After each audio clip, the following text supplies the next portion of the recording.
Ayo, segera download Quran Tadabbur, tafsir dalam genggaman Anda.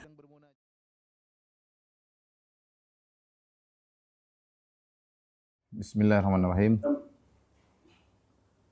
Assalamualaikum warahmatullahi wabarakatuh. Alhamdulillahi ala ihsanih wa syukru lahu ala taufiqihi wa amtinani. Asyhadu an la ilaha illallah wahdahu la syarika lahu ta'ziman li sya'ni. Wa asyhadu anna Muhammadan abduhu wa rasuluhu da'ila ridwani. Allahumma salli alaihi wa ala alihi wa ashabihi wa ikhwani. Ikhwan, akhwat, bapak, ibu, rekan-rekan di Pertamina yang dirahmati Allah Subhanahu wa taala. Insyaallah pada kesempatan kali ini kita melanjutkan pelajaran kita masih tafsir juz amma. Kita akan membahas tentang tafsir surat Al-Balad ya. Surat Al-Balad yaitu surat yang ke-90 ya. Allah Subhanahu wa taala berfirman di awal surat tersebut, la uqsimu bihadzal balad. La uqsimu bihadzal balad. Kalau kita artikan secara bahasa Indonesia, sungguh aku bersumpah, sungguh aku bersumpah dengan kota ini. Dengan kota ini. Maksudnya adalah kota Mekah. Ya. Jadi Allah membuka sumpahnya dengan sungguh aku bersumpah dengan kota Mekah. Namun memang para ulama bahas di awal sumpah ini, kalau uksim artinya bersumpah, tapi kenapa ada la? La secara bahasa artinya tidak ya, tapi ini artinya adalah tidak ya.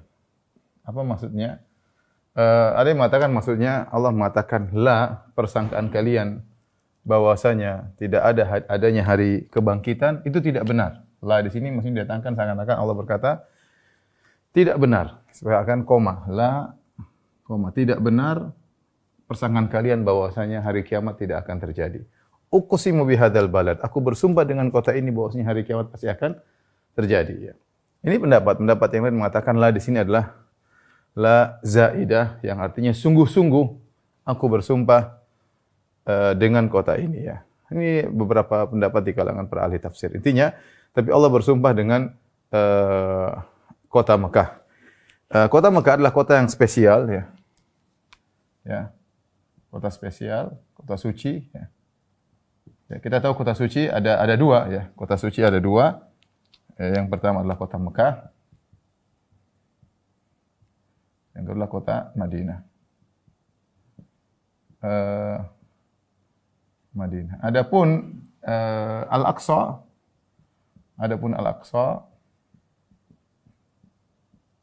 Palestina, maka bukan kota suci. Maka bukan kota suci. Apalagi ya, ya. Apalagi Karbala ya. Ini semua bukanlah kota suci. Dalam Islam, kota suci cuma Mekah dan Madinah. Orang Syiah mengatakan Karbala adalah tanah suci, bahkan karena ada kuburan Husain di situ, ada khilaf apakah benar ada kuburan Al-Husain radhiyallahu anhu di situ atau tidak, dan maka mereka mengatakan tanah suci Karbala lebih afdal daripada Mekah dan Madinah. Bahkan mereka mengatakan barang siapa yang ziarah kuburan Husain sekali seperti haji 20 kali atau seperti umrah 20 kali. Yang benar bahwasanya kota suci cuma dua, kota Mekah, kota Madinah. Makanya di antara pernyataan sebagian khutbah yang keliru ketika mereka sedang menyebutkan tentang Masjidil Aqsa, mereka mengatakan Tsalithul Haramain, yaitu seakan-akan kota suci yang ketiga selain Mekah dan Madinah. Yang benar bahwasanya Aqsa adalah tempat yang mulia, tempat yang berkah, tapi tidak sampai pada derajat tanah haram. Karena tanah haram cuma dua, kota Mekah dan kota Madinah. Dinamakan tanah haram karena di situ ada aturan-aturan khusus yang berlaku di Mekah dan Madinah, seperti tidak boleh berburu, tidak boleh mematahkan dahan-dahan daun yang di sana, pohon di sana, tidak boleh menakut-nakuti hewan-hewan di sana, tidak boleh. Bahkan kalau ada burung merpati, tidak boleh kita takut-takuti burung merpati tersebut, karena ini kita sedang berada di tanah haram ya. Dan itu kota Mekah, tanah haram sejak zaman Nabi Ibrahim. Kata Nabi SAW, inni haramtul madinata kama harrama Ibrahimu Makkata. Sungguhnya aku menjadikan kota Madinah tanah haram sebagaimana Ibrahim menjadikan kota Mekah tanah haram.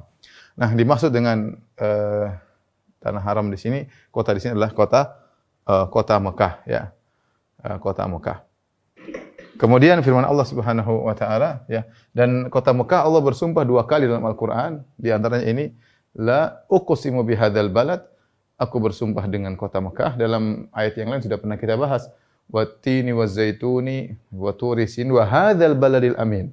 Demi kota yang amin, kota yang aman, maksudnya kota Mekah. Jadi Allah bersumpah dengan kota Mekah 2 kali dan dia adalah ahabbul biqa ilallah, dia adalah kota yang paling dicintai oleh Allah Subhanahu wa taala. Wa ahabbu ardillahi ilallah, kata Nabi ketika Nabi diusir dari kota Mekah, dia berkata, wahai Mekah, sungguhnya engkau adalah kota yang paling dicintai oleh Allah. Bumi Allah yang paling Allah cintai adalah engkau, kota Mekah. Laula anna qaumaki akhrajuni ma kharajtu minki, kalau aku tidak diusir oleh kaummu, aku tidak akan keluar dari kota Mekah. Nah, kota Mekah adalah kota yang paling dicintai oleh Allah Subhanahu wa taala, dan kita tahu kota tersebut dicintai oleh Allah, diagungkan oleh Allah bukan karena keindahannya, bukan karena banyak sungai-sungai yang mengalir, bukannya pohon-pohon, tidak. Tetapi karena tempat ibadah di situ ada Ka'bah, orang-orang datang berhaji, berumrah, maka jadilah agung kota tersebut. Allah menilai agungnya suatu kota bukan dari sisi duniawinya, tapi dari sisi situlah diagungkan Allah Subhanahu wa taala. Baik, selanjutnya wa anta hillum bihadzal balad.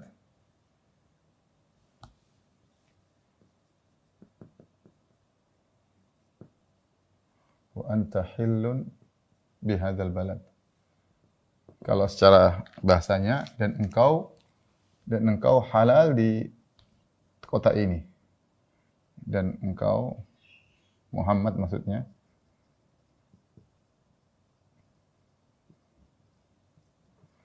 hillun di kota ini. Apa maksudnya hillun di sini? Di sini ada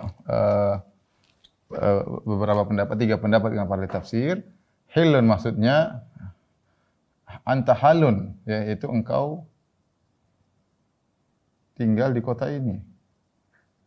Di kota ini.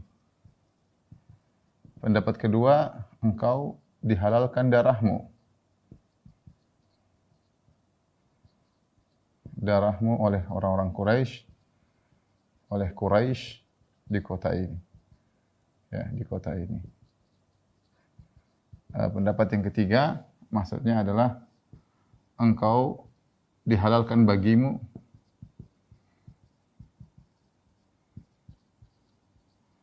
untuk menyerang kota Mekah. Maka beberapa saat. Ini 3 pendapat tentang makna wa anta hillun bihadzal balad. Apakah dari halal, dari halla? Maka pendapat pertama, wa anta hillun bihadzal balad, sementara engkau tinggal di kota ini, seakan-akan Allah menekankan, uqsimu bihadzal balad, aku bersumpah dengan kota ini, kota Mekah, apalagi engkau tinggal di kota ini. Semakin agungnya kota Mekah karena engkau berada di kota tersebut, yaitu kota Mekah semakin agung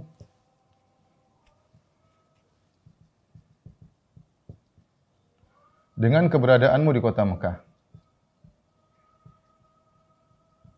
Di kota Mekah. Pendapat yang kedua, bahwasanya wa anta hillun bihadzal balad, yaitu engkau dihalalkan darahmu oleh Quraisy di kota Mekah. Itu ketika Nabi sedang berhijrah, Nabi akan berhijrah, ya. Nabi dihalalkan. Siapa yang bisa membunuh Nabi atau Muhammad atau Abu Bakar radhiyallahu taala anhu akan diberikan sayembara dengan diberikan 100 ekor onta. Seakan-akan Allah mengatakan, bagaimana kota Mekah yang kota agung sementara kau dihalalkan di situ untuk dibunuh. Padahal kita tahu namanya tidak boleh diadakan pembunuhan di tanah haram. Jangankan manusia, hewan saja tidak boleh diusir, apalagi Muhammad sallallahu alaihi wasallam yang kakeknya yang menguasai kota Mekah, yang dia seorang Quraisy, Hashimi. Kemudian ternyata dihalalkan darahnya untuk dibunuh. Siapa yang bisa bunuh akan diberi sayembara 100 ekor onta, ya. Baik, rekan-rekan yang rahmati Allah subhanahu, kita lanjutkan.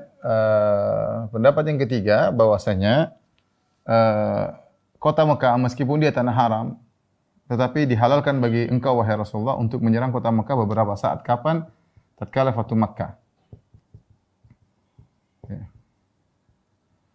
Ketika Fatu Makkah, Rasulullah SAW datang dengan pasukan 10.000 menyerang orang-orang Quraisy. Nabi mengatakan bahwasanya Mekah dihalalkan bagiku beberapa saat saja. Setelah itu dia akan diharamkan sebagaimana semula. Maka ini maksud dari firman Allah, wa anta hillun bihadzal balad. Ya, kemudian Allah melanjutkan sumpahnya, ya. Wa walidi wa ma walad. Wa walidin wa ma walad. Kalau artinya demi orang tua dan demi anaknya. Demi bapak, demi seseorang dan demi bapak dan demi anaknya. Anak-anaknya. Apa maksudnya demi bapak demi anak-anaknya? Sebagian ahli tafsir mengatakan maksudnya demi bapak dan anak-anaknya, bapak dan anak-anaknya, maksudnya Adam dan keturunannya. Adam alaihissalam, ya, dan keturunannya. Ini sumpah Allah Subhanahu wa taala, uqsim bihadzal balad wa anta hilum bihadzal wa walidi wa ma walad. Apa tujuan sumpah tersebut? Kata Allah Subhanahu wa taala untuk menekankan firman Allah, laqad khalaqnal insana fi kabad. Laqad khalaqnal insana fi kabad. Sungguh kami telah ciptakan manusia dalam kepayahan, ya. Sungguh kami telah menciptakan manusia dalam kepayahan.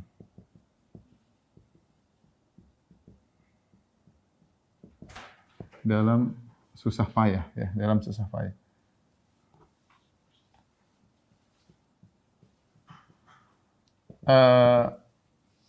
Allah menjelaskan bahwasanya manusia diciptakan susah payah. Para ulama, apa maksudnya diciptakan susah payah? Itu diciptakan sejak kecil, lahir dalam kondisi harus dipotong pusarnya, tali pusarnya harus dipotong. Kemudian dia harus hidup dengan susah, susui, menyusahkan orang tuanya, dia pun susah, dia merangkak. Kemudian terkadang sakit dan anak-anak seperti itu, ya. Kemudian ketika tubuhnya giginya tumbuh, dia juga merasakan kepayahan. Kemudian dia harus belajar, dia harus kemudian dewasa dia bekerja, kemudian dia kalau punya istri dan anak harus menafkahi mereka. Intinya dia harus dalam susah payah. Ya siapapun juga, mau jadi raja pun harus mikir, harus ini. Memang ada kesenangan tapi dalam kesusah payahan, ya. Ya. Seperti itu manusia. Nanti dia mau meninggal sakit, susah payah, kemudian menghadapi sakaratul maut dengan susah payah, dicabut nyawanya dengan susah payah, kemudian ketika dimasuk alam barzah ditanya oleh malaikat mungkar dan nakir juga dalam kondisi susah payah, dibangkitkan hari kiamat dalam kondisi tidak pakai alas kaki, tidak berpakaian, tidak membawa apa-apa, dibawa terik matahari dalam jarak 1 mil dalam kepayahan, terus melewati hisab, melewati mizan, kemudian melewati sirat, sampai kemudian masuk surga baru selesai seluruh kepayahan tersebut. Jadi manusia diciptakan dalam kondisi susah payah. Kita memang diciptakan untuk diuji. Ya, memang manusia diciptakan untuk diuji, ya. Karena manusia diciptakan untuk diuji. Dan kepayahan tersebut hanya hilang kalau kita sudah meletakkan kita di surga. Ada seorang datang kepada Imam Ahmad. Ya Imam Ahmad, ya Abu Abdullah, ji'tuka min Khurasan. Ya Imam Ahmad, aku datang dari Khurasan, dari tempat yang jauh, bertanya kepada satu permasalahan. Apa pertanyaannya? Mata yajidul abdur ta'mar rahah. Kapan seorang hamba mendapatkan kelezatan istirahat? Kata Imam Ahmad, inda awali qadamihi fil jannah, ya. Atau qadamin yata'uhu fil jannah.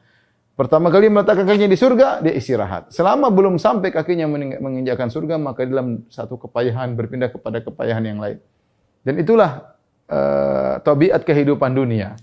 Maka kalau seorang ingin lepas dari segala kepayahan, tidak mungkin, ya. Dia akan demikian berpindah satu kepayahan kepada kepayahan yang lainnya. Maka seorang bersabar dalam menghadapi kehidupan dunia ini. Selama seorang masih dalam dunia, maka dia pasti merasakan namanya kesedihan dan dia pasti merasakan namanya kekhawatiran. Makanya ketika Nabi Adam diingatkan oleh Allah Subhanahu wa taala, jangan sampai kau diganggu oleh iblis. Ya. Inna hadza aduwwun laka wa li zaujika fala yukhrijannakuma minal jannati fatashqa. Hati-hati Adam. Ini iblis adalah musuhmu dan musuh istrimu. Jangan sampai dia mengeluarkan kalian berdua dari surga turun ke bumi, fatashqa, maka kau akan sengsara. Jadi demikianlah manusia diciptakan dalam kepayahan, ya. Nah, ini tujuannya apa? Tujuannya mengingatkan kita, ya. Tujuannya ya, untuk sabar, ya, dalam menghadapi ujian.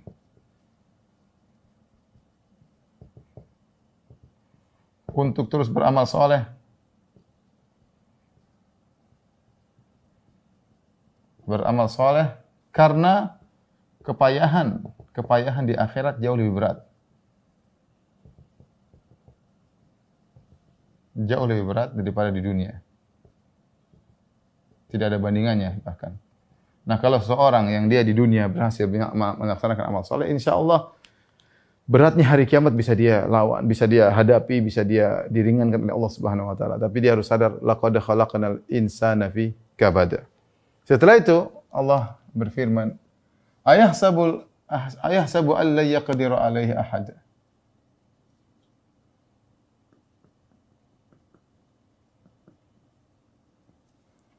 Alaihi ahad yaqulu ahlaktu malan lubada.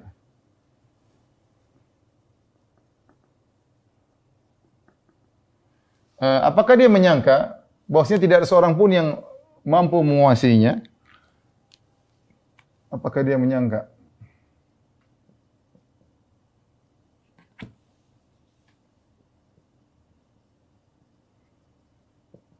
Tidak ada yang mampu menguasainya?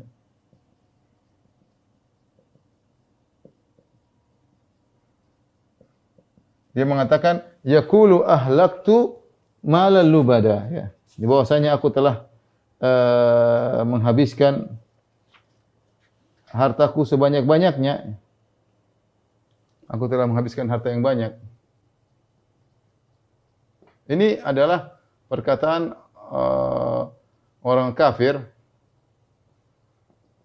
Dia sombong dengan hartanya. Ketika dia memiliki kekuasaan yang besar, memiliki harta yang banyak, dia lupa bahwasanya dia akan mati. Dia lupa bahwasanya Allah akan bisa mencabut nyawanya kapanpun Allah kehendaki. Dia lupa Allah bisa menghilangkan kekayaannya kapan saja Allah kehendaki. Ketika dia memiliki harta yang banyak, dia lupa diri. Bahkan dia mengatakan, yaqulu ahlaktu malan lubada. Aku telah menghabiskan uang sebanyak-banyaknya. Di sini Allah menggunakan kata ahlak. Ahlak itu al-ihlak. Kalau bahasa Indonesia artinya memusnahkan. Allah tidak mengatakan yaqulu anfaqtu malan lubada. Aku telah berinfak dengan hartaku yang banyak. Tapi orang kafir ini sombong. Dia mengatakan aku telah menghabiskan hartaku banyak-banyak. Dan sebagian orang kafir seperti itu sombong ketika dia menghabiskan hartanya untuk yang sia-sia. Tidak ada faedahnya untuk jalan-jalan, untuk main-main ini, main anu, untuk mungkin pertandingan-pertandingan ini. Bisa-bisa untuk minum khamar, untuk berjudi. Dia bangga, bangga. Kalau dulu di zaman jahiliyah, orang-orang musyrikin Arab bangga uangnya habis kalau minum khamar. Mereka bisa bangga. Bahkan mereka membuat syair-syair tentang disebut abiyat khamriyah, bait-bait tentang khamar, bait-bait syair tentang khamar yang di mana mereka bangga kalau uang mereka habis karena minum khamar. Nah, mereka orang kafir juga demikian. Bangga bisa bikin ini, bangga bisa bikin uang, enggak ada manfaatnya. Enggak ada manfaatnya, hanya hura-hura, bersenang-senang. Dengan kondisi seperti dia lupa bahwa dia akan meninggal dunia, akan dicabut nyawanya oleh Allah Subhanahu wa taala. Berkata Allah Subhanahu wa taala, ayahsabu an lam yarahu ahad. Ya. Ayahsabu alam yarahu ahad. Dia menyangka apakah tidak ada seorang pun yang melihatnya? Ya. Apakah dia menyangka?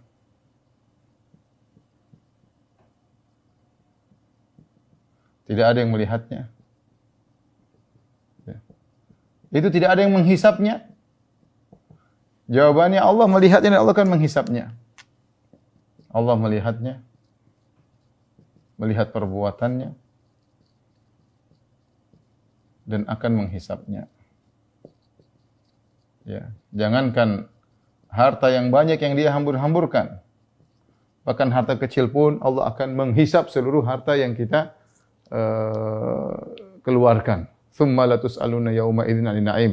Kemudian akan ditanya tentang kenikmatan yang kalian rasakan. Dia lupa diri. Dia sangka semua ini dilakukan tidak ada hisapnya. Ada hisapnya. Kemudian kata Allah Subhanahu wa taala, "Alam naj'al lahu 'ainain wa lisana wa syafatain." Alam naj'al lahu 'ainain wa lisanan wa syafatain. Tidakkah kami telah memberikan kepadanya dua mata, kemudian lisan dan dua bibir? Ini dua mata, lisan dan dua bibir. Ya, ini adalah kenikmatan yang luar biasa, anugerah yang luar biasa. Dengan mata tersebut lelaki atau seorang menjadi indah. Dia bisa melihat berbagai macam keindahan, bisa melihat berbagai macam keagungan Tuhan Rabbul Alamin. Dengan lisan dia bisa ngomong, dengan bibir dia bisa berbicara. Selain menghiasi keindahan tubuhnya, bisa mengungkapkan, bisa berbicara. Seharusnya nikmat pandangan dan nikmat pembicaraan ini adalah untuk Allah Subhanahu wa taala. Kenyataannya dua nikmat ini sering dilalaikan oleh manusia. Mata yang harus digunakan untuk melihat hal yang baik, untuk meninggikan pengagungannya kepada Allah, digunakan untuk melihat hal yang haram. Apalagi di zaman sekarang ini, zaman medsos, melihat hal yang haram, nonton film-film yang enggak benar, apalagi yang anak muda nonton drakor lah, apalah. Banyak, Masya Allah, belum lagi film-film yang mengumbar aurat wanita, film-film yang lainnya, dan itu semua meresap ke dalam dada mereka. Harusnya pandangan mereka untuk melihat yang mengagungkan Allah, mereka gunakan untuk yang bermaksiat. Kemudian lisan wa syafatain, lisan yang digunakan untuk baca Quran, untuk mengucapkan kata yang baik, untuk menasihati, menyenangkan hati orang lain. Sebaliknya digunakan untuk maki-maki, untuk merendahkan orang lain, untuk bergibah dan yang lainnya. Maka ini dua nikmat yang kita akan dimintai pertanggungjawaban oleh Allah Subhanahu wa taala. Allah lihat apa yang kita lihat dan Allah lihat apa yang kita ucapkan, Allah dengar apa yang kita ucapkan. Alam naj'al lahu aynain wa lisana wa syafatain. Kata Allah Subhanahu wa taala, "Wa hadainahu najdain." Baik, kata Allah Subhanahu wa taala, kami telah memberikan dia dua pandangan, lisan dan dua bibir untuk dia bisa kenikmatan-kenikmatan tersebut. Wa hadainahu najdain. Kami telah memberikan dia dua jalan. Jelas ya, Allah menjelaskan dua jalan. Itu jalan kebaikan jelas. Jalan keburukan jelas. Semua jelas, enggak ada yang jelas. Manusia kebanyakan melakukan keburukan, mereka itu buruk, dan tahu jalan kebaikan tahu.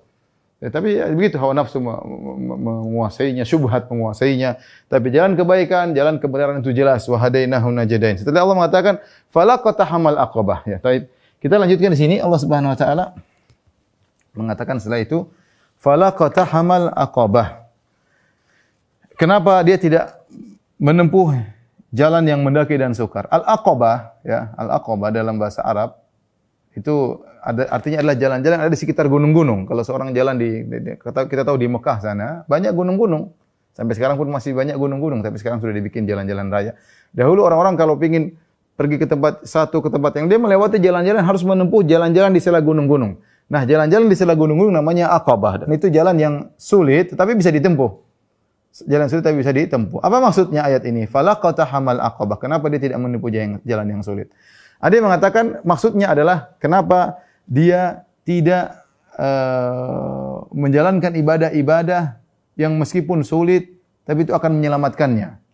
Kalau ingin selamat dari neraka jahanam, lewatilah jalan-jalan yang sulit tersebut. Ya, kita tahu bahwasanya Nabi berkata wa huffati al-jannah bil makari. Surga diliputi dengan perkara-perkara yang dibenci. Surga diliputi dengan perkara-perkara yang dibenci. Tapi harus dilewati, ya, harus dilewati. Ada yang mengatakan al-aqabah maksudnya adalah nama gunung di neraka jahanam yang seorang bisa disiksa dengan disuruh naik gunung. Ya, di neraka ada lembah, ada gunung. Makanya Allah mengatakan kepada orang yang mengatakan Al-Quran adalah perkataan manusia, kata Allah Subhanahu wa taala, saurhiquhu sauda. Aku akan menyiksa dia dengan manjat untuk mendaki. Disuruh mendaki gunung yang tinggi, yang terjal, yang panas. Itu di antara satu siksaan di neraka jahanam. Nah, Allah berkata, falaqatahamal aqabah. Kenapa dia tidak mendaki gunung tersebut? Tadi saya katakan dua tafsiran.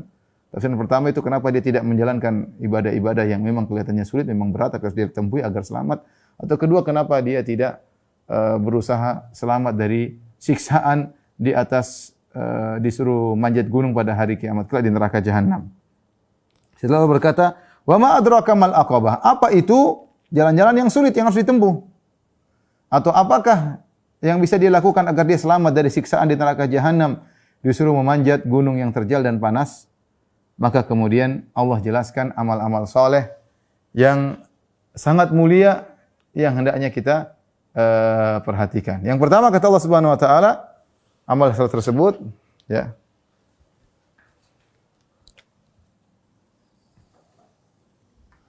Yang pertama kata Allah Subhanahu wa taala, fakku raqabah. Ini adalah amal-amal soleh yang bisa menyelamatkan engkau dari neraka jahanam. Tetapi amal-amal soleh ini disebut oleh Allah dengan aqabah, yaitu berat. Jadi amal soleh memang berat, yang perlu perjuangan melawan hawa nafsu, melawan rasa pelit, cinta kepada dunia. Fakkur raqabah, membebaskan budak, memerdekakan budak. Ya. Ini dalil bahwasanya Islam adalah agama yang sangat menganjurkan memerdekakan budak. Oleh karenanya bahkan dalam sebagian kafarah kesalahan seperti kesalahan berhubungan dengan istri tatkala di bulan Ramadan di siang hari, di antaranya adalah memerdekakan budak, dan sebagian kesalahan-kesalahan lain juga seperti melanggar janji dan yang lainnya, di antaranya dengan memerdekakan budak, ya. Sehingga kaum muslimin termotivasi bukan untuk memperbudak manusia, tapi termotivasi untuk memerdekakan budak. Fakkur raqabah, dan memerdekakan budak butuh biaya yang besar. Di antaranya dengan memerdekakan, atau di antaranya dengan membantu seorang budak yang mukatab, yang mukatib yaitu yang dia menebus dirinya dari majikannya. Dia bersepakat dengan majikannya, saya ingin nebus diri saya, berapa harga saya? Majikannya kasih harga, maka dia bekerja. Kita bisa bantu untuk memerdekakan dirinya. Tapi kalau kita bilang budak sekarang, sudah tidak ada di zaman sekarang. Hanya saja sebagian ulama mengatakan boleh, seperti ada tawanan yang terjadi peperangan, ditawan oleh musuh, kita boleh membayar mahal agar dibebaskan tawanan tersebut dan mudah-mudahan dapat pahala yang besar seperti memerdekakan budak. Fakkur raqabah au it'amun fi yaumin dzi masghabah. Kata Allah Subhanahu wa taala yang kedua, au it'amun fi yaumin dzi masghabah, atau memberi makan di hari kelaparan, memberi makan makanan di hari kelaparan. Memberi makan adalah ibadah yang mulia, meskipun bukan di hari kelaparan. Oleh karenanya di antara ibadah yang agung adalah memberi makan. Itu banyak Allah sebutkan dalam Al-Qur'an.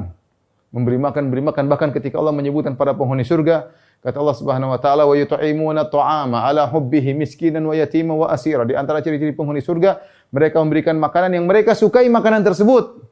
Mereka tidak pilihkan makanan yang buruk untuk diberikan kepada orang miskin. Itu makanan mereka sukai. Dan mereka berikan kepada miskin, yatim, atau orang sedang ditawan. Kata mereka, innama nut'imukum liwajhillah. Kami memberi makanan karena Allah Subhanahu wa taala. Jadi memberi makanan, ya, ibadah yang agung, ya. Terlebih lagi ketika dalam kondisi kelaparan. Seperti sekarang musim pandemi, di sebagian tempat mungkin setengah mati, sulit dapat makanan, terbatas, terutama mungkin di pulau-pulau, atau tatkala terjadi bencana, sebagian jalan terputus, kita tidak bisa sampai kepada lokasi bencana tersebut, timbul kelaparan, sulit makanan. Di saat-saat seperti itu, ketika kita beri makanan, pahalanya berlipat ganda lagi. Memberi makanan dalam kondisi lapang saja dapat pahala, apalagi memberi makanan di saat-saat kelaparan. Au it'amun fi yaumin dzi masghabah. Ini yang kedua. Kemudian ketiga, yatiman dza makrabah.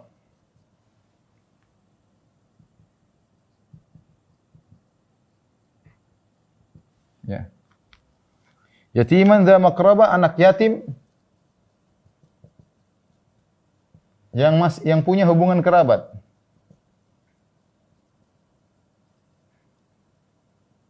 Kekerabatan. Ini di antara amal saleh yang bisa menyelamatkan orang dari neraka jahanam, di antaranya memberi makan atau perhatian terhadap anak yatim yang masih punya hubungan kekerabatan. Di sini perhatikan, Allah sebutkan tentang hubungan kekerabatan. Berarti anak yatim ada dua. Anak yatim yang tidak punya hubungan kekerabatan dengan anak yatim yang punya hubungan kekerabatan. Mana yang lebih utama untuk kita baiki? Yang lebih utama kita baiki adalah anak yatim yang punya hubungan kekerabatan. Membantu anak yatim secara umum pahalanya besar meskipun tidak ada hubungan sama sekali. Kata Nabi SAW, ana wa kafil yatim kahataini fil jannah. Aku dan pengurus anak yatim seperti di surga. Rasulullah memisahkan antara jari telunjuk dengan jari tengah, tapi dekat. Menunjukkan membantu anak yatim pahalanya sangat besar. Apalagi anak yatim tersebut ada hubungan kerabatan, ponakan misalnya. Maka berbahagialah seorang yang Allah bukakan pintu dia ke amal soleh. Ternyata ada mungkin kakaknya meninggal dunia terus meninggalkan anak yatim, maka itu pahalanya sangat luar biasa, lebih daripada sekedar membantu anak yatim secara umum, ya. Anak yatim luar biasa. Kemudian ini yang ketiga, au it'amun fi yaumin dzi masghabah, yatiman dza maqrabah, au miskinan dza matrabah. Yang keempat, au miskinan dza matrabah, atau orang miskin yang punya tanah. Kalau kita artikan orang miskin dza matrabah, yang memiliki tanah. Memiliki, apa maksudnya memiliki tanah? Tuan tanah, bukan ya. Tapi maksudnya dia tidak memiliki apa-apa, saking miskinnya, seakan-akan dikatakan ini orang saking miskinnya tidak punya apa kecuali tanah. Cuma punya tanah doang. Nasi enggak punya, minuman enggak punya, harta enggak punya, cuma tanah. Membantu orang miskin secara umum pahalanya besar. Membantu orang miskin secara umum pahalanya besar, apalagi orang miskin yang kondisinya seperti ini. Au miskinan dza matrabah, orang miskin yang tidak punya apa-apa kecuali tanah, ya. Nah, kita lihat dari ketiga amal ini atau keempat amal ini 1 2 3 4 atau dari nomor 2 3 4. Kesimpulannya apa? Kesimpulannya sedekah secara umum mulia. Mulia. Lebih mulia lagi dalam kondisi-kondisi semakin mendesak. Lebih mulia lagi jika dalam kondisi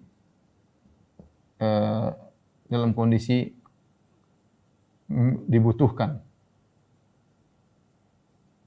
Ya, tadi saya katakan memberi makan baik, apalagi di musim kelaparan. Membantu anak yatim baik, apalagi yang punya hubungan kekerabatan. Membantu orang miskin baik, apalagi yang super miskin. Dan ini mengisyaratkan kepada kita kalau kita punya harta, kita boleh menyalurkan sesuai dengan yang semakin butuh maka semakin besar pahalanya. Ada orang yang satu juga butuh, tapi satunya dalam kondisi parah, kritis, butuh biaya, ini lebih utama untuk kita bantu menyelamatkan nyawanya misalnya, ya. Tapi intinya semakin membutuhkan pahalanya semakin besar. Bantu orang miskin secara umum baik, apalagi yang terkena bencana dan musibah dan yang lainnya. Kemudian kata Allah Subhanahu wa taala, "Tsumma kana minal ladzina amanu wa tawassaw bil haqqi wa tawassaw bis sabr wa tawassaw bil marhamah." Kata Allah, "Tsumma kana minal ladzina amanu wa tawassaw bil haqq wa tawassaw bis sabr wa tawassaw bil marhamah."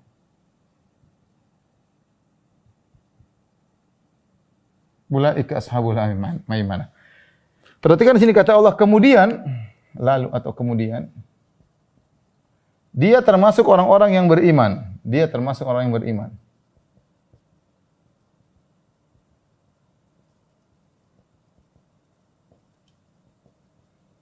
Apa maksud perkataan summa di sini?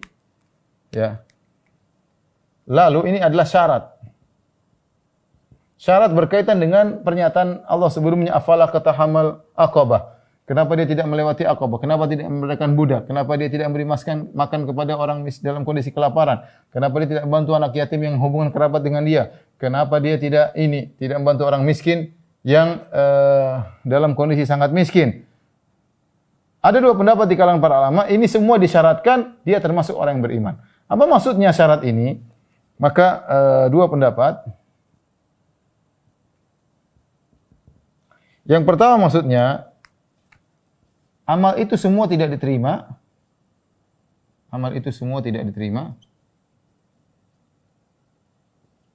kecuali dia beriman.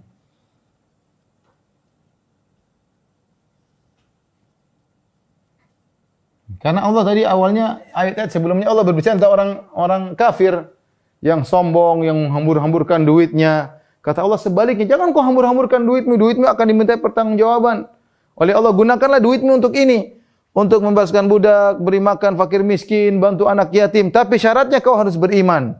Tsumma kana minal ladzina amanu. Syaratnya kau harus beriman. Karena kalau kau tidak beriman, ini semua tidak diterima. Lihatlah bagaimana Ibnu Jud'an. Aisyah bertanya, "Ya Rasulullah, Ibnu Jud'an, kana yasilur rahim." Ibnu Jud'an ya Rasulullah orang dermawan terkenal di zaman jahiliyah. Sampai Aisyah pun tahu. Aisyah berkata, "Rasulullah, bagaimana dengan Abdullah bin Jud'an?"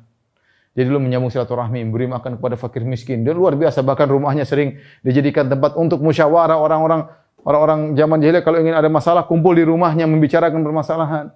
Apakah hal yanfa'uhum dzalik? Suka nyambung silaturahmi. Apakah bermanfaat apa yang dilakukan? Kata Nabi, "Lam yakul yauman qad rabbi ghfir li khati'ati." Tidak bermanfaat karena dia tidak pernah Islam selama hidupnya. Percuma membiarkan budak kalau tidak Islam, mau sosial tapi kalau tidak pernah Islam percuma, tidak beriman kepada Allah Subhanahu wa taala, berbuat kesyirikan. Sama seperti Abu Abu Talib sama Nabi SAW. Siapa yang ragu tentang pembelaan terhadap Nabi SAW? Rela mati demi membela Nabi SAW. Tapi Nabi suruh dia mengucapkan la ilaha illallah, tidak mau. Enggak.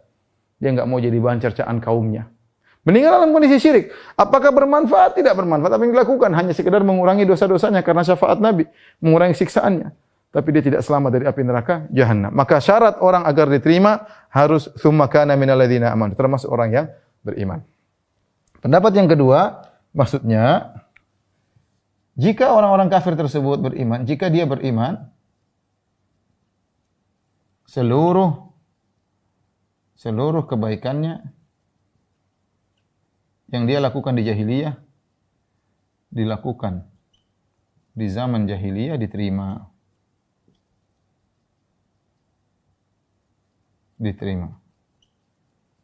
Maksudnya ada orang kafir ketika dia masih jahiliyah, masih kafir, dia berbuat baik, bantu sana, bantu sini, berbuat kebaikan. Kemudian dia masuk Islam. Ketika dia masuk Islam, seluruh kebaikan yang pernah dia lakukan di zaman jahiliyah jadi pahala bagi dia. Seluruh keburukan, kemaksiatan yang pernah dilakukan di zaman jahiliyah dihapuskan oleh Allah Subhanahu wa taala. Oleh karenanya Hakim bin Hizam ketika dia masuk Islam, dia berkata, "Ya Rasulullah, bagaimana dengan kebaikan-kebaikanku dahulu ketika aku zaman jahiliyah?" Dia suka memerdekakan budak, bahkan menyembelih onta untuk dibagikan kepada fakir miskin, beri makan kepada masyarakat. Kata Nabi SAW, "Aslamta ala ma aslafta minal khair ya Hakim." Wahai Hakim, kau mau masuk Islam, kau bawa seluruh kebaikanmu yang pernah kau lakukan di zaman jahiliyah. Seperti zaman sekarang, misalnya orang Nasrani, dia baik, dermawan, suka bantu orang lain. Kemudian dia masuk Islam, seluruh kebaikannya, mungkin berbaktinya sama orang tuanya, bantu tetangganya, semuanya jadi pahala bagi dia. Jika dia tidak masuk Islam, maka percuma semua yang dia lakukan. Kemudian kata Allah, wa tawasaw bis sabri wa tawasaw bil marhamah. Di antara ciri-ciri orang-orang yang beriman adalah saling berwasiat untuk sabar. Ya. Berwasiat untuk sabar. Ini penting karena kita hidup fi kabat, kita hidup dalam kondisi fi kabat, dalam kondisi susah payah. Maka kita harus saling menasihat untuk bersabar. Sabar ya akhi, sabar. Sabar ya ukhti, sabar. Selalu. Sifat orang beriman penghuni surga selalu ngingetin orang untuk sabar. Ya, sampai ada orang bosan. Pernah ada seorang sampai telepon saya, ya, kawan istri saya, kemudian minta nasihat. "Ustaz, nasihati aku Ustaz, tapi jangan bilang sabar, yang lain." Subhanallah. Karena kalau kita nasihat paling apa? Sabar. Dia mau saya nasihat yang lain. Sabar dia sudah sering dengar.